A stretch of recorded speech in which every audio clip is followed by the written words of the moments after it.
আসসালামু আলাইকুম। এখন শুনবেন সংবাদ শিরোনাম। ঢাকা উত্তরে সিরিজ পথসভায় ধানের শীষে ভোট চাইলেন তারেক রহমান। নাগরিকদের নিরাপত্তার পাশাপাশি দুর্নীতি রোধের প্রতিশ্রুতি। জিতলে জনগণের পাহারাদার হবে জামায়াত। রাজধানীর জনসভায় ডাক্তার শফিকুর রহমান বললেন, ভাতার কথা বলে অপমান করা হচ্ছে তরুণদের। উপজেলা পর্যায়ে যাচ্ছে ভোটের সরঞ্জাম। টহল জোরদারের পাশাপাশি ঝুঁকিপূর্ণ কেন্দ্র ঘিরে বিশেষ নিরাপত্তা। পরিবেশ নিয়ে টিআইবির অসন্তোষ।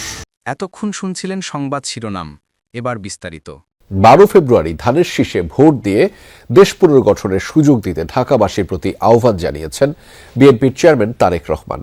বলেছেন, প্রতিপক্ষ সম্পর্কে গীবত নয়, বরং জনগণের কল্যাণে বিএনপি পরিকল্পনা তুলে ধরছে। সরকার গঠন করলে দুর্নীতি আর আইন শৃঙ্খলা পরিস্থিতি নিয়ন্ত্রণে জিরো টলারেন্সের কথাও জানিয়েছেন তিনি। ঢাকা মহানগর উত্তরের সংসদীয় আসনের প্রচারণায় যোগ দিয়ে বিএনপি চেয়ারম্যান আশ্বাস দেন নিরাপদ ঢাকা, খেলার মাঠ তৈরি ও জলাবদ্ধতা নিরসনের।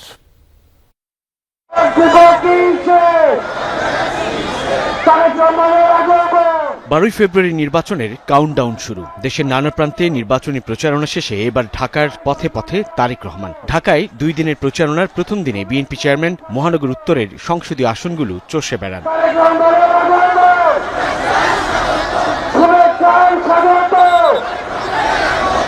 দুপুরে নিজ নির্বাচনী এলাকা ঢাকা 17 সংসদীয় আসনের ইসিবি চত্বরে পথসভায় যোগ দেন তারেক রহমান। সাধারণ জনগণের কাছে তারেক রহমান ভোট চাইলেন নিজের জন্য। নিরাপদ পরিবেশ গড়ে তোলার পাশাপাশি ঢাকায় 40টি খেলার মাঠ তৈরির ঘোষণা দেন বিএনপি চেয়ারম্যান। আমি যদি এবং আমার দল ইনশাআল্লাহ আপনাদের ভোটে, এই দেশের মানুষের ভোটে নির্বাচিত হলে আমরা সমগ্র দেশ সহ এই ঢাকা শহরকে একটি নিরাপদ শহরে রূপান্তরিত করতে চাই। মা বোনেরা নিরাপদে নিশ্চিন্তে যে কোনো সময়, দিনের যে কোনো সময় হাঁটতে পারবেন। যেই শহরে মানুষ নিরাপদে বসবাস করতে পারবে, ব্যবসা বাণিজ্য, চাকরি বাকরি করতে পারবে। এরপর তারেক রহমান যোগ দেন ঢাকা 16 সংসদীয় আসনের পল্লবীর লাল মাঠে। বলেন, গত 16 বছরে মেগা প্রজেক্ট হলেও মানুষের ভাগ্যের মেগা পরিবর্তন হয়নি। গীবত গাইতে পারতাম, কিন্তু আমি যদি প্রতিপক্ষ সম্পর্কে বা কারো সম্পর্কে যাই বলি না কেন, তাতে কি জনগণের কোনো লাভ হবে? প্রিয় ভাই বোনেরা, জনগণের কোনো লাভ হবে না। 12 তারিখে আমাদেরকে সঠিকভাবে নির্ধারণ করতে হবে, নির্বাচিত করতে হবে যে কাদেরকে দিয়ে আমরা দেশ পরিচালনার দায়িত্ব করব। পরবর্তী ধাপ হচ্ছে এই দেশকে পুনর্গঠন করা, এই দেশের মানুষের ভাগ্যের পরিবর্তন করা। ঢাকা 16, 15 কিংবা 14 প্রতিটি প্রচারণায় বিএনপি চেয়ারম্যান স্থানীয় সমস্যা চিহ্নিত করে সেসব সমাধানের আশ্বাস দেন। জানান, বিএনপি সরকার গঠন করলে সারা দেশের মতো ঢাকার প্রতিটি এলাকায় হাসপাতাল ও ভোকেশনাল ইনস্টিটিউট তৈরি করা হবে। উদ্বাস্তুদের আবাসিক সমস্যা সমাধান আর ঢাকার জলাবদ্ধতা নিরসনেও নেওয়া হবে পর্যাপ্ত খাল খননের উদ্যোগ। দেশনেত্রী বেগম খালেদা জিয়াকে বিভিন্ন রকম প্রস্তাব দেওয়া হয়েছিল যে উনি যাতে বিদেশে চলে যান, কিন্তু দেশনেত্রী খালেদা জিয়া জেল জুলুম স্বীকার করে, মৃত্যু অবধারিত জেনেও উনি এই দেশের মানুষকে, অর্থাৎ আপনাদেরকে ফেলে উনি যাননি। জীবনের শেষ দিন পর্যন্ত উনি আপনাদের সাথে ছিলেন। দুর্নীতি এবং আইন শৃঙ্খলা রক্ষা যে কোনো মূল্যে জনগণের জন্য, এই দেশের জন্য আমরা নিশ্চিত করব। বিএনপির ইশতেহারে যাবতীয় পরিকল্পনা তুলে ধরা হয়েছে উল্লেখ করে তারেক রহমান বলেন, 12 ফেব্রুয়ারি সঠিক প্রার্থীকে নির্বাচিত করে দেশ পরিচালনার সিদ্ধান্ত নিতে হবে জনগণকে। রিকশা চালক আনোয়ার। বিএনপি চেয়ারম্যান তারেক রহমান দেশের যে প্রান্তেই নির্বাচনী প্রচারণায় যোগ দিচ্ছেন, আনোয়ারও ছুটে বেড়াচ্ছেন সেখানে। গেল 15 বছর যারা কোথাও ছিলেন না, তারাই ফিরে মামলা বাণিজ্য করছে। সকালে রাজধানীতে 11 দলীয় ঐক্যের জনসভায় এই মন্তব্য করেছেন জামায়াতের আমির ডাক্তার শফিকুর রহমান। বলেছেন, 10 টাকা চালের আশ্বাসের মতোই ভুয়া বিএনপির ফ্যামিলি কার্ড। জামায়াতের আমির বলেন, মিথ্যা আশ্বাস নয়, ক্ষমতায় গেলে জনগণের সম্পদ ও ইজ্জতের পাহারাদার হবে জামায়াত। মন্ত্রী হিসেবে নাহিদ ইসলামকে দায়িত্ব দেওয়ার প্রতিশ্রুতিও দেন তিনি। প্রচারের শেষ সময়ে 11 দলীয় ঐক্যজোটের আয়োজনে ছিল ঢাকা 11 আসনে নির্বাচনী জনসভা, যেখানে এই জোটের প্রার্থী এনসিপির আহ্বায়ক নাহিদ ইসলাম। জনসভায় যোগ দেন জামায়াতের আমির ডাক্তার শফিকুর রহমান। সকাল 9টার পর বাড্ডার ডিআইটি প্রজেক্ট খেলার মাঠে শুরু হয় কর্মসূচি। নির্ধারিত সময়ের আগেই কানায় কানায় পূর্ণ জনসভাস্থল। নারীদের উপস্থিতিও ছিল চোখে পড়ার মতো। সভায় বক্তব্য রাখেন শরীফ ওসমান হাদির বোন। দেশের জন্য আর কোনো হাদিকে যেন জীবন দিতে না হয় সে আহ্বান জানান তিনি।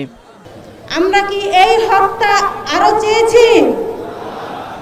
আমরা হত্যা বন্ধ করতে যদি চাই তবে কি করতে হবে আমাদের? সেটাই হলো এখানে নাহিদ ইসলামকে জয়যুক্ত করতে হবে। জামায়াতের আমির ছাড়াও জনসভায় যোগ দেন এনসিপির মুখপাত্র আসিফ মাহমুদ সজীব ভূঁইয়া, বাংলাদেশ খেলাফত মজলিসের আমির মাওলানা মামুনুল হক সহ জোটের অন্যান্য নেতারা। 12 ফেব্রুয়ারি 11 দলীয় জোটকে বিজয়ী করতে ভোটারদের ঐক্যবদ্ধ হওয়ার আহ্বান জানান তারা। আপনাদেরকে সিদ্ধান্ত নিতে হবে, আপনাদেরকে রায় দিতে হবে।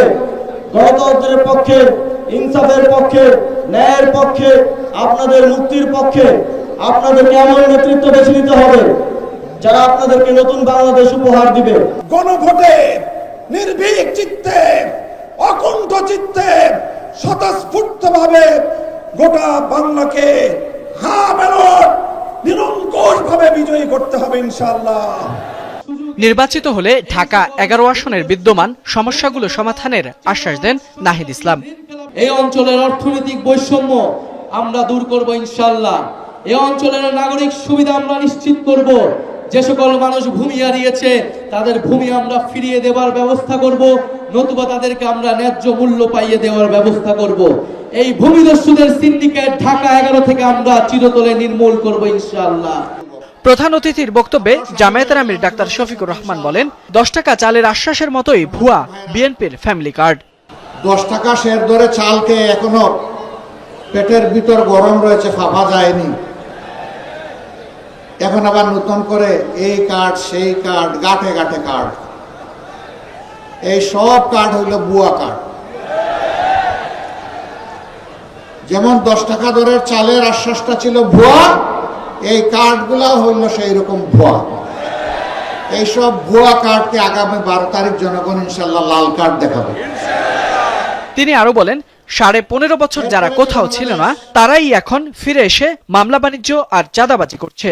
এই 15.5 বছর যারা বাংলাদেশের মাটিতে ছিলেন না, পালিয়ে গিয়ে অন্য কোনো জায়গায় নিরাপদ আশ্রয় গ্রহণ করেছিলেন, ফিরে এসে তারাই সেই মামলা বাণিজ্য করছে।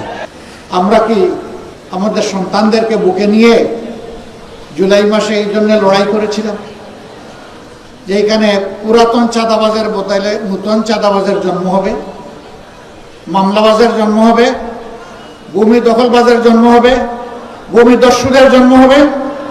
এই জন্য তো আমরা এই লড়াই করিনি, আমাদের সন্তানেরা এই লড়াই করেনি। ভোটের প্রচারণায় রাজধানীতে দিনভর ব্যস্ত সময় পার করেছেন বিএনপি ও জামায়াত প্রার্থীরা।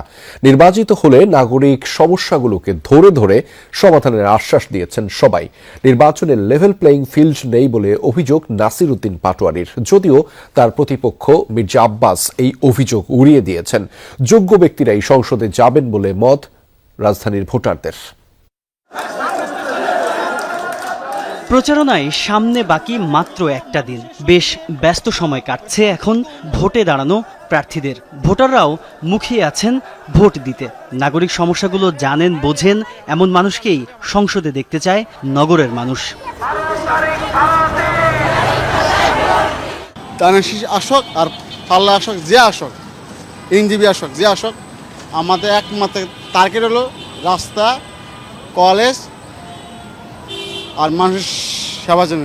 আশা করি আমাদের দেশের জন্য একটা উন্নয়ন হবে, যা ক্ষতি সাধন হয়েছে তা আবার উন্নয়ন হবে। যোগ্য, দক্ষ, অভিজ্ঞ, সৎ, ন্যায়, নিষ্ঠাবান এবং জনদরদী, অর্থাৎ মানুষের কাজ করবে গিয়া, ক্ষমতায় গিয়া, এরকম লোককে ভোট দেওয়া উচিত।